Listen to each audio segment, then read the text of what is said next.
केंद्र सरकार द्वारा 3 कृषि कानूनों को प्रधानमंत्री नरेंद्र मोदी द्वारा वापस लिए जाने की घोषणा पर वीरगंज क्षेत्र के पूर्व विधायक सुल्तान बेग ने कहा।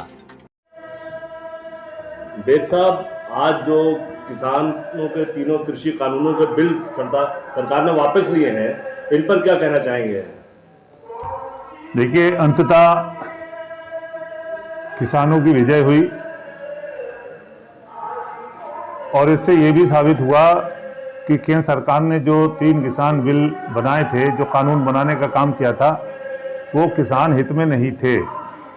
और इसीलिए जो पूरे देश का किसान जब आंदोलित हुआ और आंदोलन पूरी तरह से छेड़ दिया, तो केंद्र सरकार की देर से समझ में आई। समझ में तो आई, लेकिन देर से समझ में आई। और उसका कारण सिर्फ ये है कि ये लोग तानाशाह हैं, ये आसानी से कोई बात को मानने वाले नहीं हैं। ये किसानों की विजय है, मजदूरों की विजय है और पूरे देश के जो किसानों के समर्थन में लोग खड़े थे, पार्टी खड़ी थी। और खासतौर से हमारी समाजवादी पार्टी, जो पहले दिन से लेके समाजवादी पार्टी जो किसानों के आंदोलन के साथ थी, किसानों के साथ थी, हम भी उस विजय में शरीक होना चाहते हैं और हमारी भी विजय है।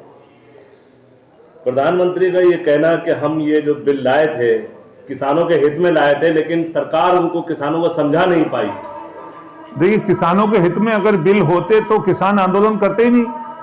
किसान क्यों आंदोलन करे? किसानों ने आंदोलन ही इसलिए किया था कि किसान के हित में नहीं था।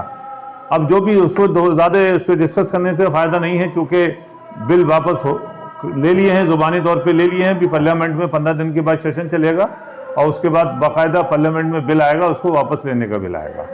मैं सिर्फ इतना कहना चाहता हूँ कि वो कह रहे हैं हम किसानों को समझा नहीं पाए। किसान क्या ना समझे क्या? क्या किसान पढ़ा लिखा नहीं है क्या? ये ज्यादा किसानों से ज्यादा समझदार है क्या?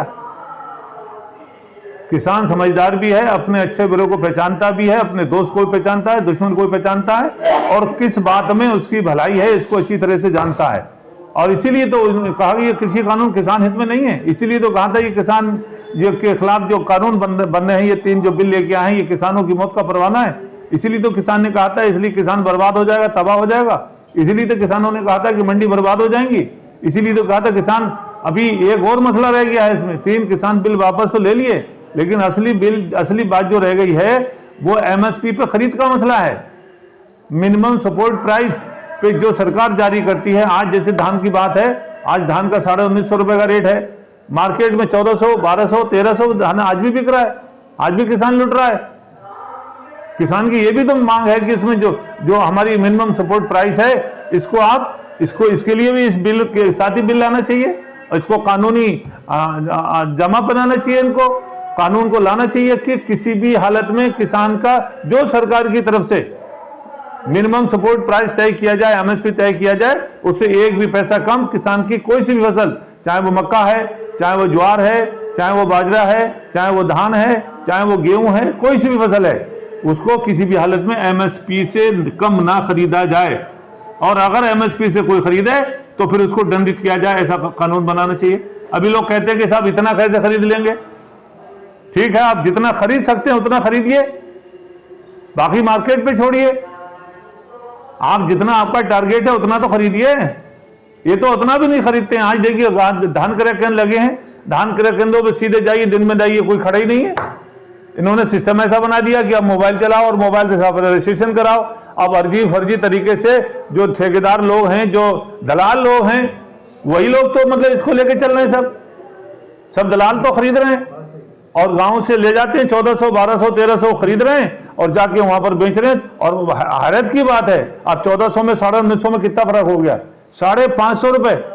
550 रुपए दलाली किसान की खाई जा रही है और ये सरकार के माध्यम से खाई जा रही है। और जितने दलाल बैठे हैं वहां पर सब भारतीय जनता पार्टी के नेता है या कार्यकर्ता है। ये भी तो मसला है।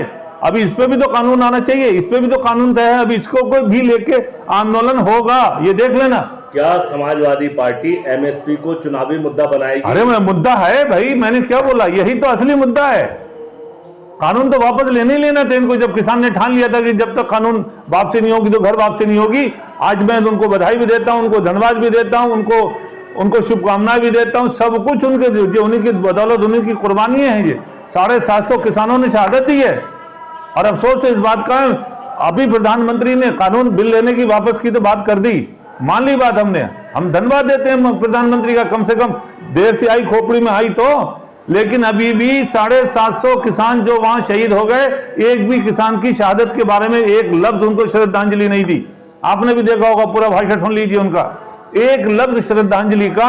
750 किसान जहां शहीद हो जाएं, उनके लिए एक लफ्ज श्रद्धांजलि का नहीं बोलोगे आप? अभी भी नहीं बोला। ये तानाशाह लोग हैं, ये हिटलरशाही लोग हैं, ये तो जबरदस्ती, चूंकि इलेक्शन नजदीक है, इनको मालूम हो गया है कि किसान अब भारतीय जनता पार्टी को वोट देने वाला नहीं है।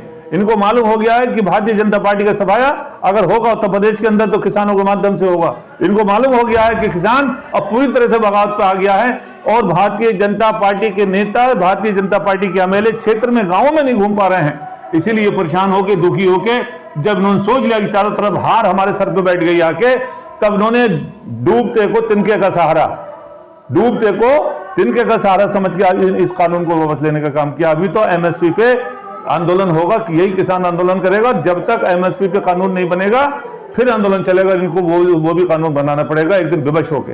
ये जो सरकार ने बिल वापस लिया है, चुनाव में हार को सामने देखते हुए ये बिल वापस लिया गया है क्या? अब मैंने क्या बताया आपको, मैंने आपसे अर्ज किया अभी, चूंकि इनको उत्तर प्रदेश के अंदर, अभी उत्तराखंड के अंदर, अभी कई स्टेटों में चुनाव होना है, कई स्टेटों में चुनाव होना है, और हर स्टेट में बुरी तरह से दुर्दशा हो चुकी है भारतीय जनता पार्टी की। हार उनकी खोपड़ी पे बैठ गई है, खोपड़ी पे बैठ गई है। अब किस तरह से हार को, मतलब ये कि बचाने की कोशिश कर रहे हैं ये लोग। मैंने बताया डूबते को तिनके का सहारा। लेकिन जो इन्होंने कर दिया है, जो इन्होंने किसान को परेशान किया है, जिस तरह से कोरोना में लोगों को, मजदूरों को परेशान किया, जिस तरह से 3 कानून लाके 1 साल से लगातार 750 किसानों ने शहादत दे दी, और अब जब सीधे दिख रहा है कि किसान बगावत पे आ गया है, और अब हमारा बोरिया बिस्तर बंधना तय है, तब ये इस मौके पर कर रहे हैं। अभी 2 महीने चुनाव के हैं उत्तर प्रदेश के अंदर। क्यों साहब, पहले आपकी अकल कहां चली गई थी? 1 साल से आपने किसान को मार दिया, किसान के बच्चों का क्या हुआ, उनके परिवारों का क्या हुआ, कुछ नहीं सोचा। और जब देख लिया कि अब हम हारने जा रहे हैं, जमानतें जब्त होने जा रही हैं, इनका विरोध जबरदस्त हो रहा है, तब इन्होंने हार के डर की वजह से कानून को वापस लेने का काम किया है। इसके लिए भी किसानों को बधाई, उनको धन्यवाद, और मेरी तरफ से, मेरी पार्टी की तरफ से शुभकामनाएं। मैं भी उनके साथ हूं, मेरी पार्टी भी उनके साथ।